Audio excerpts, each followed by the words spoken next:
Hello दोस्तों, नमस्कार। स्वागत है आपका सक्सेस इन हिंदी अकेडमी में।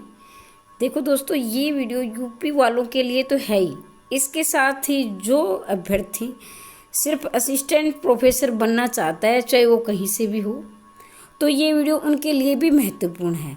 तो पहली बार चैनल पर आए तो चैनल को सब्सक्राइब कर दें, वीडियो को शेयर कर दें जिसको इस वीडियो की आवश्यकता है, और मेरे साथ वीडियो में अंत तक अवश्य बने रहे ताकि आपको संपूर्ण जानकारी मिल सके। तो इस वीडियो में हम बात करेंगे यूपी असिस्टेंट प्रोफेसर के बारे में।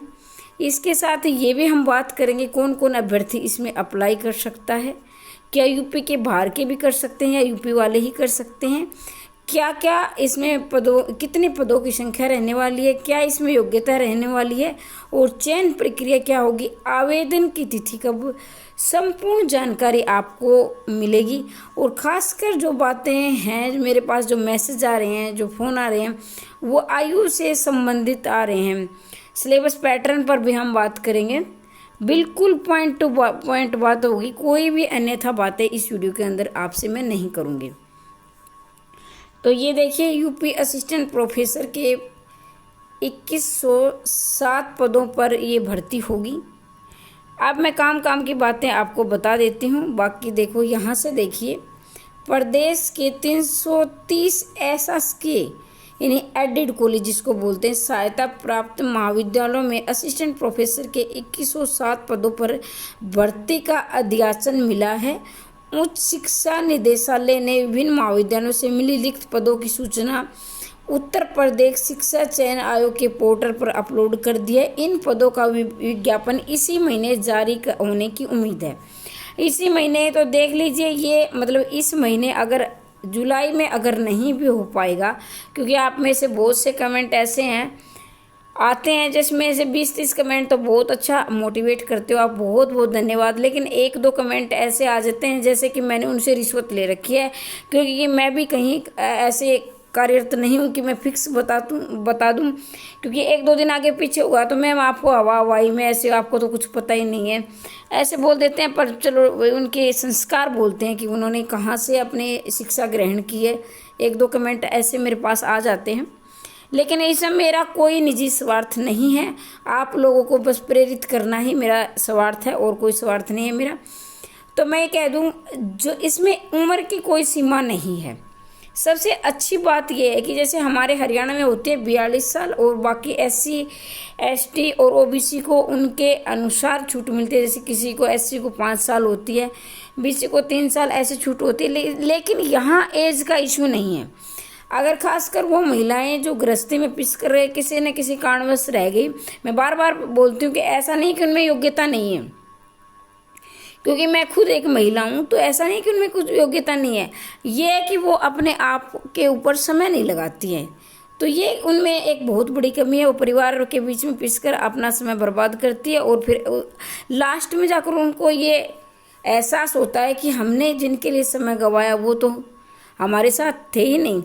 तो इसमें उम्र की कोई सीमा नहीं है। यहाँ अगर आप अभी भी जागरूक हो, कई तो ऐसे बोलते कि हम नहीं जा सकते मैम बाहर, तो अगर आप जागरूक हो, आप असिस्टेंट प्रोफेसर बनना चाहते हो या चाहते हो, जो 42+ हैं, तो उनके लिए बहुत अच्छा मौका है। 2107 पदों पर यूपी में वैकेंसी आ रही है। और एक और खासकर, जैसे कि कई अभ्यर्थी बोलते हैं कि मैम ये है ना, सब्जेक्टिव पर आप आवाज़ उठाओ, इसमें क्या है, क्राइटेरिया पर आवाज़ उठाओ, तो यहाँ भी ऐसा कोई चक्कर नहीं है। यहाँ आपकी कोई लिखित परीक्षा नहीं होगी। हालांकि यूपी में इसको लिखित ही बोलते हैं, हमारे यहाँ इसको MCQ एग्जाम बोलते हैं, यानी OMR बेस, जिसमें गोड़े काड़े करते हैं। ठीक है, तो ये हो गई बस MCQ बेस आपकी परीक्षा होगी। इसके साथ इसमें इंटरव्यू होगा, एक ही पेपर होगा, फिर आपका इंटरव्यू होगा। बाकी जब भर्ती जो आएगी आपकी, जब विज्ञापन आएगा, संपूर्ण जानकारी विज्ञापन में दी जाएगी। लेकिन मैं एक ओरल आपको ये बता देती हूँ ताकि आप ये जान सको कि हाँ भाई, हम इसमें योग्य है कि नहीं है, हम अप्लाई कर सकते हैं या नहीं है। इसके साथ ही आप ये भी देखें, इसके साथ इसमें ये भी देखें कि आप है ना, नेट है, चाहे आप PhD हैं, तो आप अप्लाई कर सकते हैं। नेट या PhD वाले अभ्यर्थी हैं, चाहे आप नेट हो चाहे PhD वाले हो, ये आप अप्लाई कर सकते हो। इसमें ना तो एक बार फिर से मैं याद दिला देती हूँ कि इसमें ना तो सब्जेक्टिव एग्जाम होगा, अभी स्क्रीनिंग, फिर सब्जेक्टिव, फिर इंटरव्यू, ऐसी कोई प्रोसेस नहीं है। इसमें MCQ बेस परीक्षा होगी, आपके OMR बेस परीक्षा होगी, उसके बाद आपका इंटरव्यू होगा। नेट या PhD आपका होना चाहिए अगले महीने।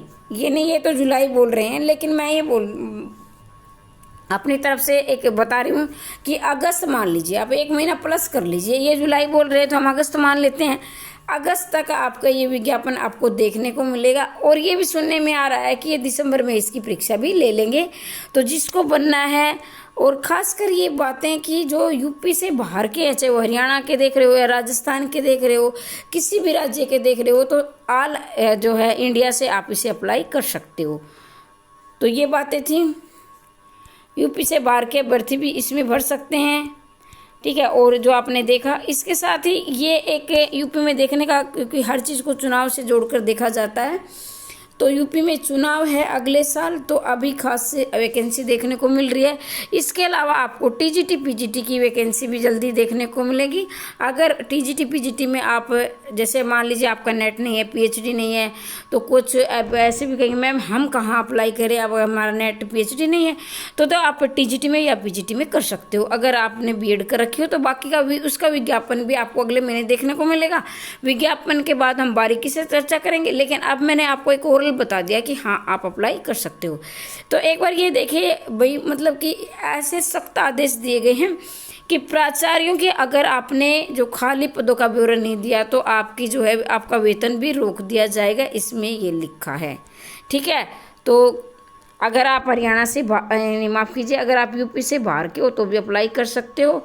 और मैं चाहती हूँ कि आपको अप्लाई करना भी चाहिए। बाकी आपकी अपने व्यक्तिगत राय है, अपना व्यक्तिगत निर्णय है। लेकिन आप मेरे पास कॉल मैसेज कर रहे हो कि उम्र चली गई, तो उनके लिए मैं खासकर बता देती हूँ कि आपको कर लेना चाहिए, ठीक है। मेरी तरफ से आपको बहुत बहुत शुभकामनाएं। भगवान करे आपका जल्दी सपना साकार करें। जय हिंद, जय भारत।